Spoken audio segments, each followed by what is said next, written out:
Obožavam, pogotovo kad dođem u Ohrid. Znate šta, u Ohridi nekad iskombinujem festival sa rodbinom, a nekad samo dođemo da vidimo rodbinu i mislim, ja i žena smo zajedno ove godine 20 godina slavimo, veliki jubilej a prve godine kad smo se upoznali otišli smo u Ohrid, kod njenih. Tako da ja obožavam tu porodicu, oni su toliko divni svi. Mnogo volim da odem tamo, oni su moji, mislim, tako da...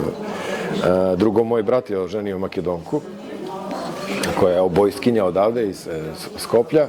Sad je Nadica Ristić, koja sada svira prvu obovu u Crnogorskom simfonijskom orkestru. Oni imaju porodicu u Podgorici, imaju 2 klinca, tako da je meni Makedonija, i puno odlazim kod njenih isto, mislim, koji su u Skoplju. Nisam stigao sad ovog puta zbog rasporeda, ali meni je, kad dođemo ovdje, ja sam, mislim, više imam rođaka nego bilo gdje. Eto tako.